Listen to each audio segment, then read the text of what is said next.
What's up, everybody? With Pokemon Scarlet and Violet right around the corner, it's time to get excited! And by that I mean it's time for me to tell you what to be excited about. I haven't talked too much about Gen 9 on this channel just yet, so let's talk about what we know and how excited I am for each individual thing. Bring in the Pengy meter! Trademark. Let's start with the big one, terastallization. I like the look of this mechanic a lot. There's a bit of a split in the competitive community on how good or bad this mechanic is going to be.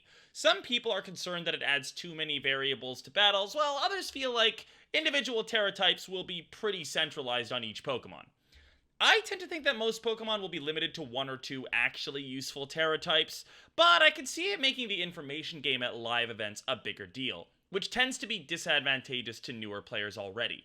I think a perfect solution is if Terra types were visible in Team Preview, or a slightly less perfect solution if we use open team sheets at live events.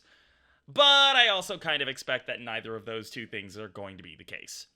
I would have preferred if terastallizing removed your initial same type attack bonuses so that it was a little bit more of a calculated play, but overall I'm excited for the gimmick. Terastallization gets a 7 out of 10 on the Pengy meter. Trademarked. Are you excited for Pokemon Scarlet and Violet? Of course you are. So, make sure to subscribe, ring that bell, so that you don't miss any of the upcoming Scarlet and Violet action post-release.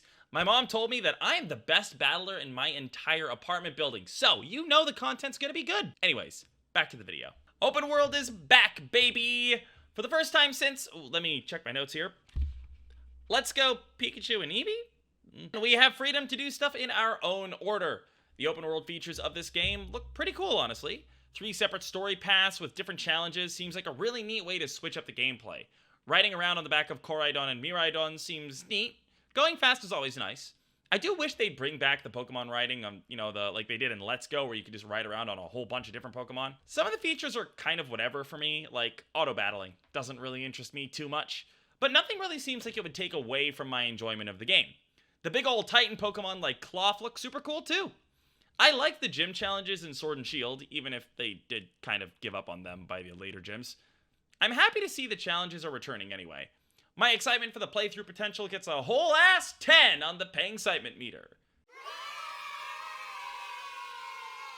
Lightning round. Co-op stuff gets a 4. As a reclusive shut-in, I don't like teaming up with actual people. If something like the max raid adventures come back though, that would be pretty cool. I do like the baby roguelike game mode. Overworld shinies get an 8 because I have absolutely no attention span and I wouldn't actually catch any shinies if they weren't. Photo mode gets a 0 because I needed to Google all announced features to remember that it existed and I'm probably never going to use it. Character design gets a 10. Look at all these different characters, they all look so cool, I love it. No more forced trainer battles gets, not good from me. It's a little weird. I don't think it's gonna really impact my playthroughs that much, but as somebody who likes watching people who do challenges, it's gonna make things a little easier on them, or at least force them to add in a couple of extra arbitrary rules. Not a huge fan of that one, but I don't really care too much. And finally, Ed Sheeran gets a big nope out of 10 from me because, yeah, I actually kind of like Ed Sheeran. He's got a couple songs that I like quite a bit. I don't understand how Celestial's a Pokemon song. It doesn't sound like Pokemon, doesn't make any lyrical references to Pokemon as far as what I heard when I listened to it a couple of times. It honestly just kind of sounds like they paid to license a random unreleased Ed Sheeran track. I have hope that the rest of the soundtrack is standard Pokemon bangers though.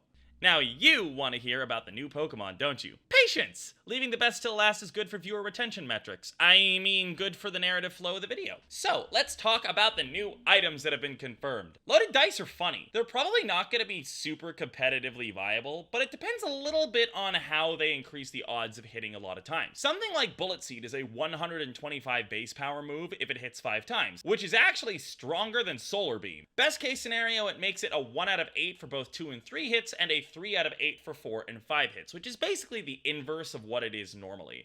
That would make this a pretty fun item to mess around with, even if it would still be pretty inconsistent. Mirror Herb is going to be very funny for a best of 1, but I can't ever really see it being particularly useful in a best of 3 format. Honestly, it would have been super neat to have in a Dynamax format, but alas. Finally, we have the Cover Cloak. I love this item. Everybody is hyper focused on making any given Pokemon immune to fake out flinches, but it has a lot of potential for other utility as well. If you're running something like a Coil Hypnosis Milotic, for example, being immune to status afflictions like Freeze could be super neat for a Stolly endgame situation. I don't think it's going to be as omnipresent as some people seem to think it's going to be, but it's going to be a super neat item to try out. Okay, it's time. The rest of this video is going to be dedicated to the single greatest Pokemon of all time, my hero and new best friend, Wiglet! Oh, my producer is telling me that YouTube will delete my account if I do that. So, in that case, let's just go through the list of confirmed Pokemon. First off, I'm picking Sprigatito as my starter because I have taste. Look at it. Look at the baby! Fuecoco and Quaxly are fine too. I do not know how I feel about Koraidon and Miraidon yet. My lizard brain wants to say Dragon Sneck cool, but then I remember that they literally have wheels as part of their biology and cringe a little bit. Armarouge is neat. I actually really disliked its design when I saw it first, but Fire Psychic is a super cool typing. And at 4'11", he's just a cute little Mega Manlet. But Ceruledge, oh my god, Ceruledge. Am I pronouncing that right? I don't care. Ceruledge is an edgy fire ghost. And while we do have enough fire ghosts, I get it. But guys, if it gets all of the sword and sword adjacent moves, Sacred Sword, Leaf Blade, Night Slash, think of the possibilities that this bad boy will have with Terra types. I am so excited for this bad boy that I broke the Pengitement meter. Bellybolt is my friend, and if you hurt him, I will hurt you. He's just a friend-shaped little button. I want to press the button. Electromorphosis. Its ability is super neat too. It boosts its next electric type move if it's hit by an attack. With an ability like this, its base stats are going to be the most important thing to determine its viability. But it sounds kinda neat. Bellybolt gets a friend out of 10. If you're thinking that the Pengitement scale, trademarked, doesn't make sense, then it's just too smart for you. I don't get Cetitan. I am sorry, but there's so many people on my Twitter feed who are excited for Cetitan, and why? I've always thought that Thick Fat is a super wasted ability on an ice type. You lose your fire weakness, sure, but double resisting ice kinda gets a big who cares from me. Ice has so many other weaknesses that losing one of them isn't really that amazing. Slush Rush, on the other hand, is a neat ability, and by itself is pretty good, but we kinda need some kind of buff to Hail, or at least a better Hail setter. Maybe something that doesn't have a 4x weakness. Please. Then, maybe this is good, but for now, I'm not really that excited for Mr. Cetitan. Also, this guy looks real weird. He gets a big, huh? Out of 10 from me. Cyclizar just looks like a cute little guy, until you realize that he's also part wheel. I'm sorry, I really do not like the wheel. This Pokemon was revealed with a new move, though, called Shed Tail.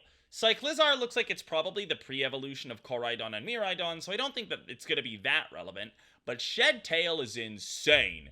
The move is basically a pivot move that also creates a substitute. It's crazy enough that it's probably a signature move, in which case, everything is fine, but if it's a more widely available move, then this is going to be a big deal for competitive. Shed Tail gets a hoo-wee out of 10 on the Pengitement scale. Meter. Trademarked. One of them is trademarked. Farigiraf. Farigiraf? It is a giraffe, but Farigiraf sounds better. We're gonna call it Farigiraf. Farigiraf looks wild. Base stats remain to be seen, but given that Giraffarig already has 455 base stats, it's not too far-fetched to assume that Farigiraf will have 535 or something like that, which would be super cool. It comes with 2 brand new abilities. Cudchew basically gives Farigiraf a double berry. 50% of healing off of a citrus is really cool, but I could see some super cool niche uses of the stat boosting berries. The bigger deal though is Armor Tail, which is basically Queenly Majesty.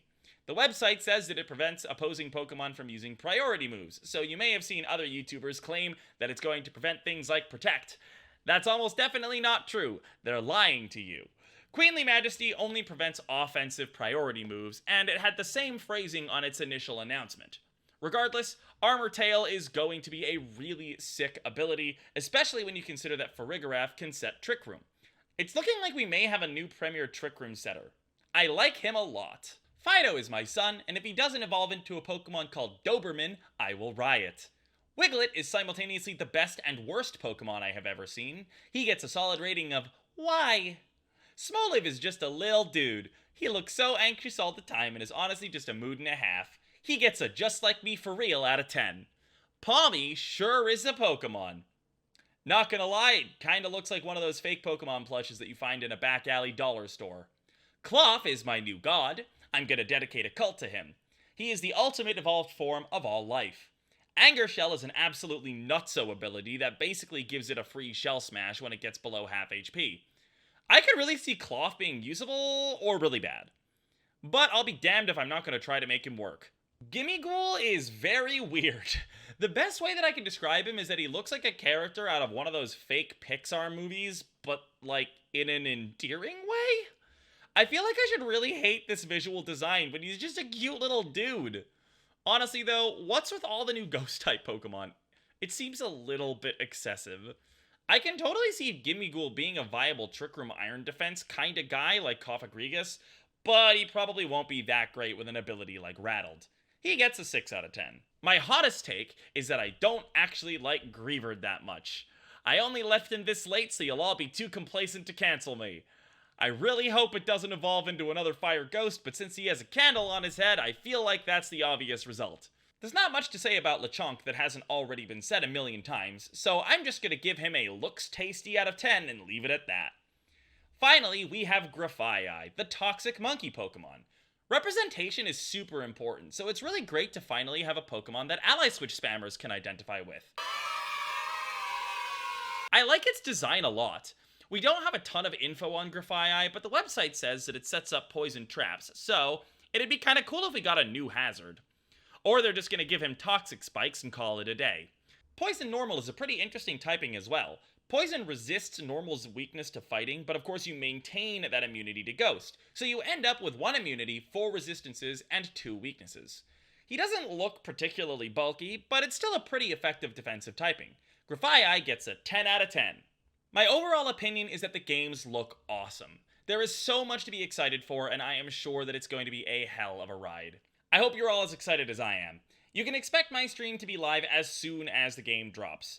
Unfortunately, Ranked isn't going to actually start until December 1st, so I'll have to wait a little bit on Ranked Ladder, but I'm sure there's going to be so much else to explore in the games, and probably some creators that I can play some best of 3s against in the meantime. So there's going to be a lot of content coming your way, both on Twitch, here on YouTube, so make sure you follow the stream, make sure you're subscribed to the channel, ring the bell, like the video if you enjoyed this little preview for my thoughts on Scarlet and Violet.